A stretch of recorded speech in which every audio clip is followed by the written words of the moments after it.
Hi there, Rick with rickaugustphd.com, talking to you today about the successful way to find a job. Throughout my life, I have taken 3 courses that I've carried the lessons from those courses throughout my life and used those tools over and over again. One was typing. When I was in high school, I used typing every day when I'm working on the computer.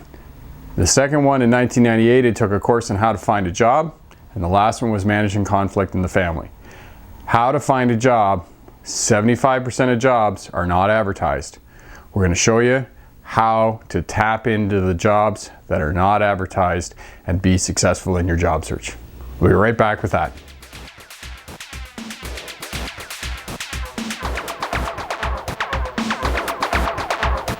Hi there, Rick. Welcome back. Talking to you today about successful job search, getting the job you want.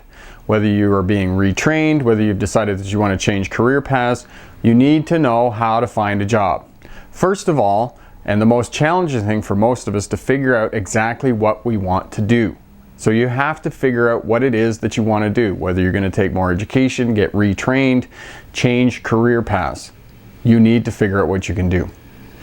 Oftentimes that's making an assessment of what the qualities and skills and abilities that you already have, any transferable skills that will apply to the new job. And then once you have decided all of that, and one of the really great books, What Color Is My Parachute? It's a great book to help you assess your job skills and where you might want to go in the future in terms of jobs.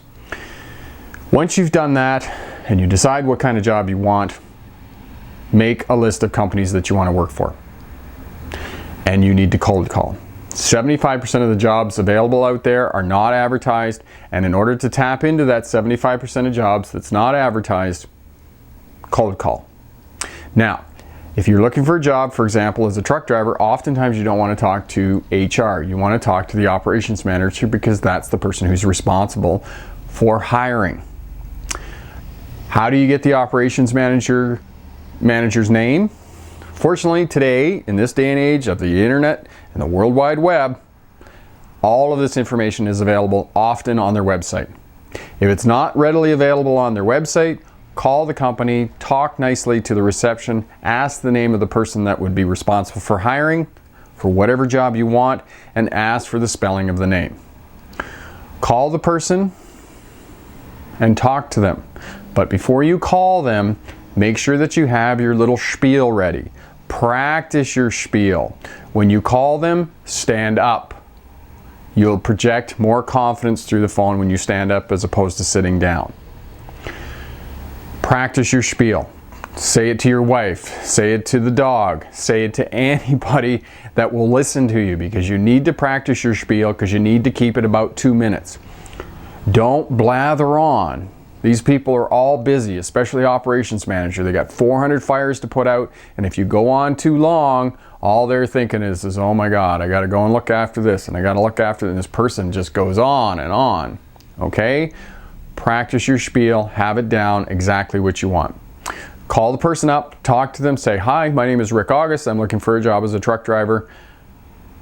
And what will happen at that point, no matter who it is on the phone, there will be silence.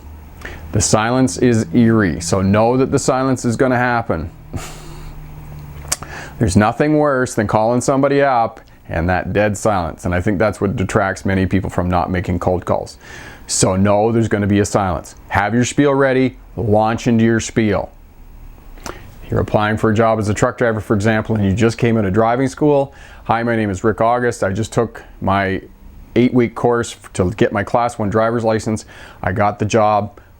I took my training at one of the driving schools, ABC Driving School, for example. I have lots of transferable skills. I worked at Walmart for 10 years doing customer service. I was responsible for receiving loads, taking care of paperwork. All of these skills are transferable skills that put you into the truck driving profession. Even though you don't have the driving skills, you have customer service, ability to fill out and complete paperwork, on-time skills, time management skills, for example. All of these different skills are transferable skills that allow you to do a job successfully, even though you may not have the experience. Okay? Finish your spiel. You say, do you have a job interview? Or not a job interview, I'm sorry. Do you have a position available? They say no. You're not done at this point. Do not give up yet, okay? Then you say to them, can I drop off a resume, and when would be a good time to do that? Yes, you can drop off a resume tomorrow morning at 10 o'clock. Success. Because what you just did when you said, can I drop off the resume, you just got an interview. And the interview is what you want. Even though it's a couple of minutes, you got an interview. So when you go down tomorrow morning at 10 o'clock to drop off your resume, dress up, shave, do your hair, trim your beard, whatever. Go down, give the resume to them. Hi, how are you? I'm Rick August. Here's my resume. Thank you very much for your time, and leave. I will tell you a story about this that is true. In 1998, I was taking the job finding skills course in London, Ontario, where I lived. I called London Transit. I said, I'm looking for a job as a driving instructor. Do you have any positions? No, we don't. Can I drop off my resume? Yes, you may. I got the person's name. I put my suit and tie on. I went down to London Transit the next day. Person wasn't available. They were in a meeting. Can I wait? Yes. I waited for 2 hours for the person to come out. Handed my resume. Thank you very much. Have a nice day. Small talk. The next day, I got a call. Would you be interested in doing a contract for 6 weeks, working with people, working with bus drivers rather, securing mobility devices to low-floor buses and teaching them about people with disabilities? Yes, I would. I got a contract for 6 weeks making $400 a day working for London Transit. So it works. Now, when you hand off your resume to the person and they say, no, we don't have a position, you say to them, can I call you back in a month? Yes, you may. Make sure you put it on your calendar. Make sure you call them back in a month. Another mistake that I made. At another period of time, I was looking for a job as a safety and compliance officer with trucking companies. I called this company. No, we don't have anything available. Can I call you in a month? Yes. I called them on month 1. I called them on month 2. I called them on month 3. On month 4, I didn't call them for whatever reason. Month 5, the advertisement for the safety and compliance officer for the company that I was trying to get a job with appeared in the paper. I missed my opportunity. So, make sure you call them back and continue to call them if it's the company that you want to work for with the job that you want. Finally, after you say, can I call you back, you say to them, is there anybody else that you might know of who would be looking for somebody for this position? These people all hang out together and sometimes go down to the pub on Friday night and hang out. And if they're hanging out at the pub on Friday night and John says to Joe, oh my God, this guy just quit, he gave me his notice, he's going off with his wife to England or whatever to live his world dream.